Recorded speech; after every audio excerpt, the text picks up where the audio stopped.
चाची जी बस ऐसे ही अपना खुले रही। आज राउर इतना दिन के बाद चलल जो नई नाटक बटे ओकर अंत होखे वाला बा। रउआ लोगन के सबूत चाहत रहे ना तो उ सबूत मिल गइल बा।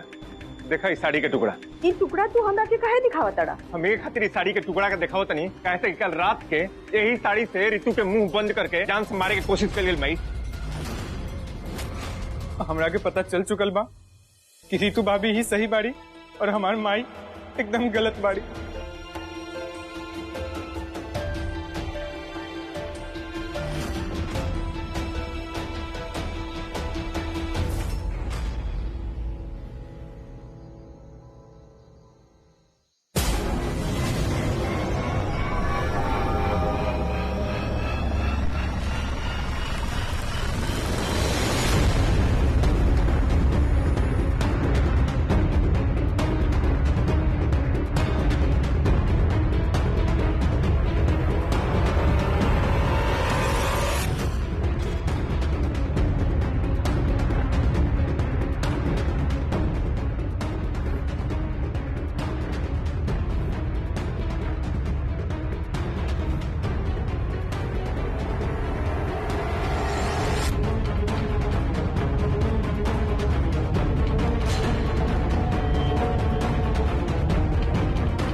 रजू चाची रवा एक बार पहले भी रस्सी से हमार गला घोट के हमरा के जान से मारे की कोशिश के लिए रहनी और रवा आज भी हमार सांस रोक के हमरा के मारे की कोशिश कई। हम पिछला बार भी बच गई और अब की बार भी बच गई, लेकिन अब रवा ना बचत चाची जी। रवा खिलाफ पहले भी हमरा लगे सबूत रहे, बाकी अब जात जात रवा एगो और सबूत हमरा खातिर रवा छोड़ गई।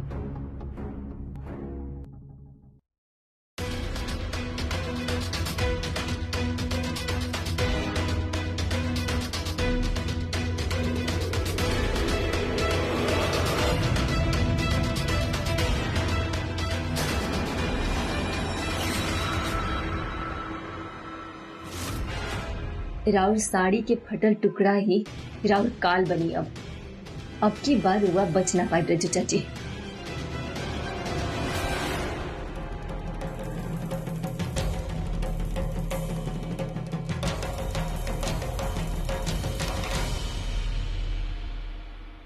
चौवाइसन काहे करते हैं चाची जी? अभी अभी हमें सांस रोक के हमरा के मारे की कोशिश करनी रहुआ और यहाँ ऐसे आके सुतिल बन जैसे कि कोमा में बानी। इतना नाटक काहे करतनी? तीसरी बार हुआ हमरा के मारे की कोशिश कैले बानी। ना ना तो वही मत सोचब कि हम हार गए। रुआ से विनती करे आइल बानी कि आगे सेशन मत करब, बल्कि रुआ के चेतावे आइल बानी कि बस बहुत हो गई। अब राउरी नाटक ना ज्यादा समय तक ना चली। हम सबूत के साथ राउरी चेहरा सबका सामने ले आई कि रुआ मासूम नहीं थी बल्कि हैवान बानी। वो हैवान जौन एक बार फिर हमरा के जान से मारे की कोशिश कैलस। बस राउर नाटक के तो अंते समझी।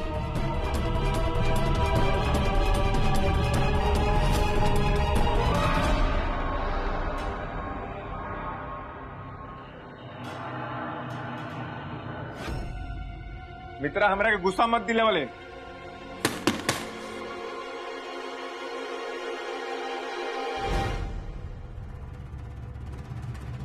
अरे ऋतु, तुम घर में ही हो? और मितवा तो बोल रहा था कि तुम गुस्से में घर से बाहर चली गई हो। मितवा को परेशान करने के लिए तुमने झूठ बोला ना? और इतनी रात में चाची जी के रूम में क्या कर रही थी तुम? हाँ, सोना नहीं है तुम्हें? जब तक हम पापी के पकड़ नहीं खिले जे हमरा के जान से मारे की कोशिश कैलस, तब तक ना हमरा की नींद आई और ना ही हमरा के चैन। सज्जो चाची अपने कमरा में बानी किनाई ये देखा खातिर गई रहनी, बाकी जब बाहर निकले लगनी है तबे हमरा ऊपर फिर से हमला भई। फिर से हमरा ऊपर साड़ी डाल के हमरा की जान से मारे की कोशिश की गई। बस करो ऋतु, तुमने क्या रोज रोज का नाटक लगा रखा है? घर में और भी कई लोग हैं, उन पे तो कोई हमला नहीं होता, तुम पे क्यों बार बार हमला हो जाता है? और बार बार तुम इसका दोष रज्जो चाची के सर पे मत देती हो। कोई सबूत है इस बात का? हाँ, है कोई सबूत तुम्हारे पास, या ऐसे ही बोले जा रही हो कुछ भी?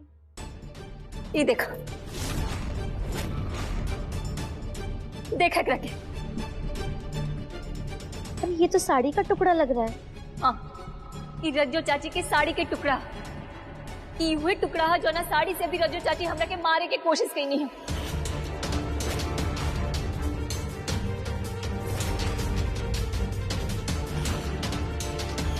क्या शक तो हमरा के रज्जो चाची पे बहुत पहले से रहे, बाकी हमरा पास सबूत ना रहे जेकरा वजह से कि सब हमरा पे विश्वास कर सके। बाकी अब हमरा पास ठोस सबूत बा।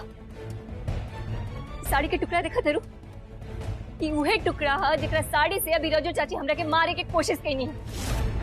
और जब हम खुद के बचावे की कोशिश करनी है तो खींचा तानी में साड़ी फट गई और फिर एक हिस्सा हमरा हाथ में आ गई।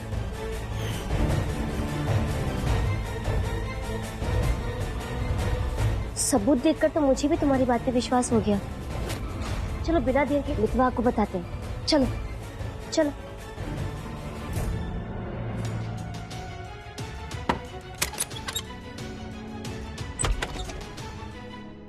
तार दिमाग तो ठीक बना मित्रा। हाँ? आई एम सॉरी मितवा, मुझे नहीं पता था कि बात इतनी सीरियस है। अगर मुझे पता होता ना तो मैं तुम्हें कमरे में बंद नहीं करती, बल्कि मैं खुद तुम्हारी मदद करती। और देखो बेचारी ऋतु के साथ अभी अभी क्या हुआ है, और ये देखो ऋतु को क्या मिला है। कब है ऋतु के? हम बताते नहीं मिथिलेश, आज हमरा के फिर से मारे की कोशिश कर गई। हम जब आवत रही हमारे ऊपर साड़ी फेंक के हमें जान लेने की कोशिश कर गई।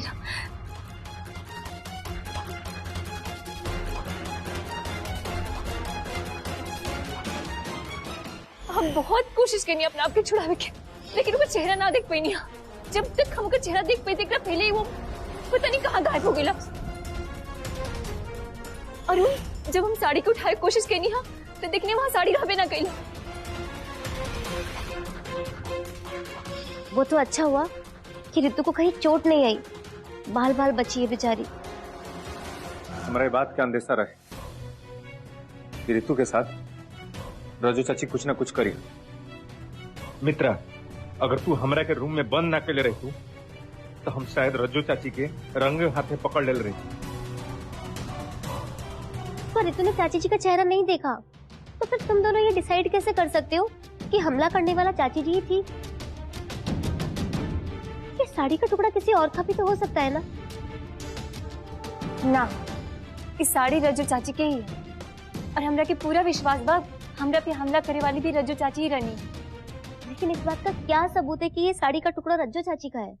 मिथिलेश, ध्यान से देखिए साड़ी के टुकड़ा के। ये उहे साड़ी के टुकड़ा जेकरा की अम्मा जी रज्जो चाची के शादी वाले दिन देले रहनी। हाँ अम्मा जी, बढ़िया बस। रितु, आज हम बहुत खुश बानी। बबुआ जी और रज्जो के बिहाए के साथे साथ तोहार और मिथिलेश के फिर से दोबारा बिहा हुई। यही खातिर हम तोहरे खातिर और रज्जो खातिर साड़ी लेके आयल बनी। ये देखा। अम्मा जी, रुआ की तो पता बा ना चाची जी नया नया साड़ी के कितना शौकीन है। पहले रज्जो चाची जी के अपना मनपसंद की साड़ी ले लेवे दी, फिर जो बाकी वो हम रख ले हम। अरे कौन अच्छा बा ज्यादा, कौन कम अच्छा बा, यही सब झंझट से बचे खातिर तो हम एक के में के 2 गो साड़ी ले आयल बानी। ई देखा, ये हम रज्जू के खातिर लेके आयल बानी।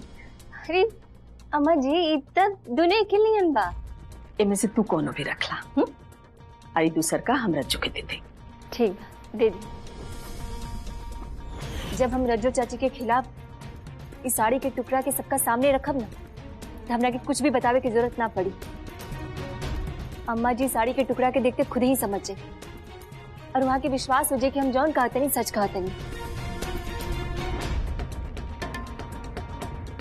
अब तक ले ना तो बहुत दुख झेल लिया। बस आज रात भर के बाद बैठे कल ही जौन सच्चाई बैठे सबका सामने आई तब तो देखिए ले ओकरा बाद हमारा के पूरा यकीन बैठे कि जौन हमनी के जिंदगी के जौन दुख बैठे ना हमेशा हमेशा खातिर खत्म हो जाए।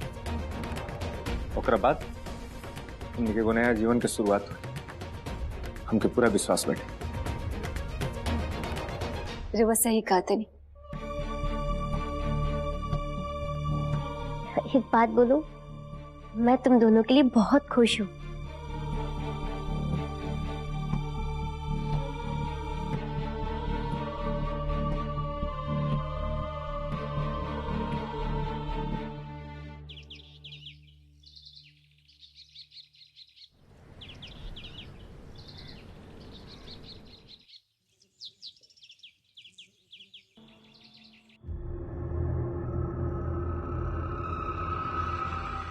चाची जी बस ऐसे ही अपना खुले रहे कहे कि कुछ देर में ना रउआ के जौन देखे वाला बानी ओकरा बाद राउर मुंह अपने आप खुलल रही गई।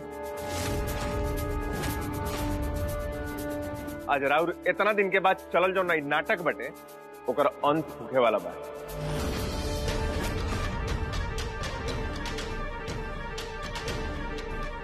रउआ लोगन के सबूत चाहत रहे ना तो उ सबूत मिल गई बा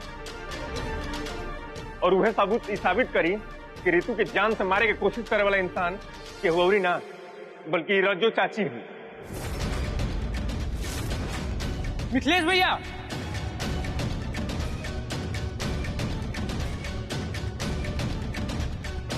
बस अब बहुत भाई। रउआ इतना दिन से रितु भाभी के बात में हाँ में हाँ मिलावत रही, लेकिन अब रउआ भी रितु भाभी के जैसे हमारे माई पे उल्टा सीधा इल्जाम लगावे लगनी। आखिर रउआ दोनों लोग साबित क्या करे चाहता नहीं।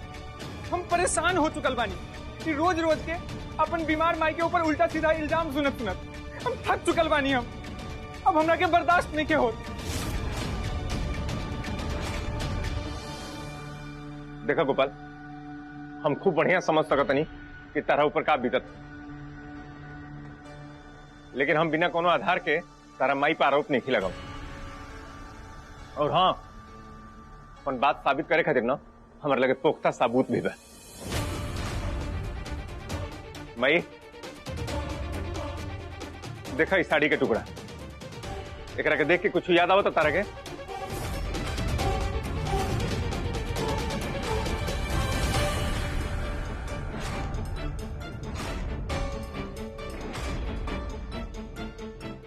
यही सब झंझट से बचे खातिर तो हम एक के में के 2 गो साड़ी ले आयल बानी।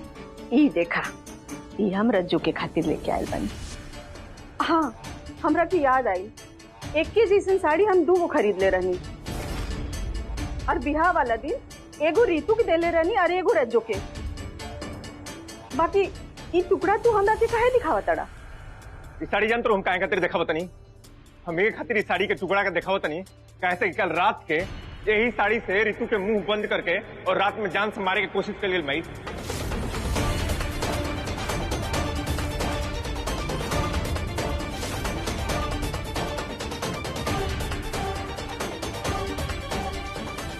रउआ लोग बिल्कुल सही सुननी, कल रात के यही साड़ी से जान से मारे की कोशिश कर ली रितु के।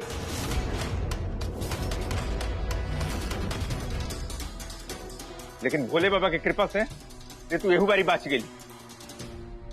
हमला करे वाला यही साड़ी से जान से मारे की कोशिश कर सिंह रखी। रितु अपना आप के बचावे के भरपूर कोशिश की। वही खींचा थानी में ना साड़ी के जो टुकड़ा रहे फट के उनका हाथ में आ गई। वो हमलावर तो भाग गई, लेकिन सबूत के रूप में साड़ी के टुकड़ा रितु के हाथ में आ गई। और आप लोगों के समझ में आ गई हुई। एक आगे हमरा गौरी कुछ बतावे की जरूरत नहीं थी। साड़ी केकर बाटे और वो हमलवार के रहे।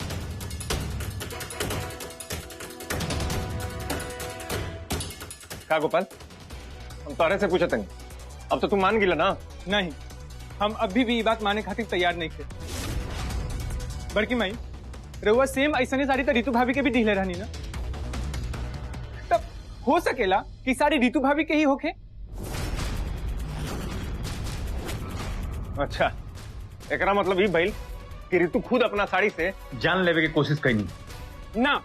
हम ई नहीं कहा तानी, ना हम ई माने खातिर तैयार बानी कि उस साड़ी हमार माई के बा और हमार माई रितु भाभी के मारे की कोशिश करी। हमरा के तो नहीं समझ में आवत, तू कैसे मनबा? तारा के और ही बड़ सबूत चाहिए का? बोले ले। तो तनी माई के अलमारी खोल के देख ली, अगर उनमें साड़ी ना रही तो हम अपन गलती माने खातिर तैयार बानी, और हम इहो मान लेब कि दुर्भाग्य बस हमार माई ही दोषी बानी। लेकिन अगर अलमारी में हमार माई के साड़ी रही तो हम अपन माई के खिलाफ एक शब्द भी बर्दाश्त नहीं के करब।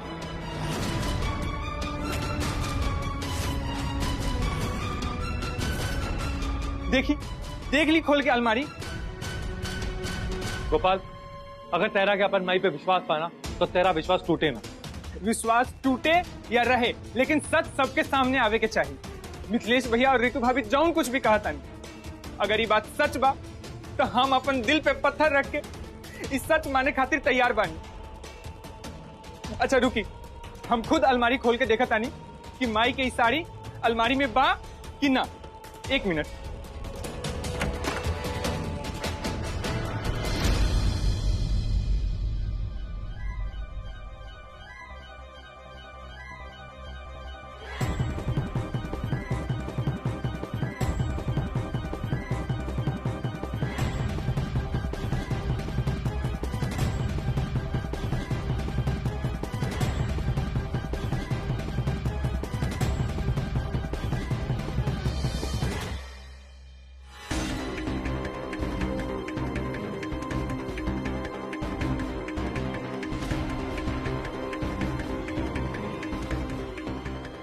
तक तो साड़ी ना लोकल, कहीं रज्जू ही रितु के जान के दुश्मन तो नहीं खे।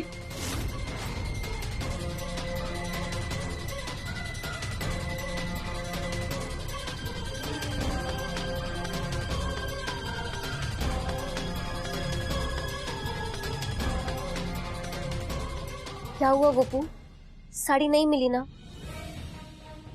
अलमारी में रजो चाची की साड़ी नहीं है ना, हो गिल ना सब करा के विश्वास। एकरा मतलब भी, इसका मतलब ये है कि गोपाल अलमारी में साड़ी को ढूंढ ही नहीं पा रहा है।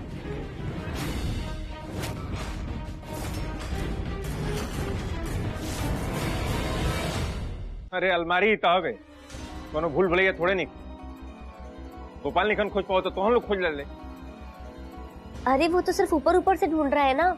जब तक अलमारी का कोना कोना चेक नहीं हो जाता तब तक हम किसी भी मुद्दे पर नहीं पहुंच सकते। अब सच्चाई की हकीकत तो तोरो के पता चल गिलो मित्र। रितु के शौक अब हकीकत में बदल गई बा, चाहे तुम माना अब मत माना।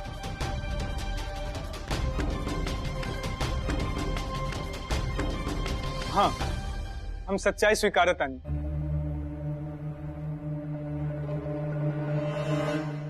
हमरा के पता चल चुकल बा कि रितु भाभी ही सही बाड़ी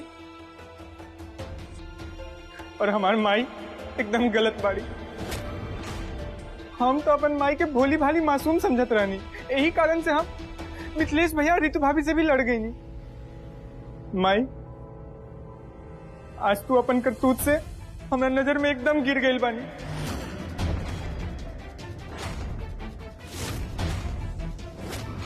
आज हम सिर्फ तारे वजह से आज हम बहुत शर्मिंदा बानी माई।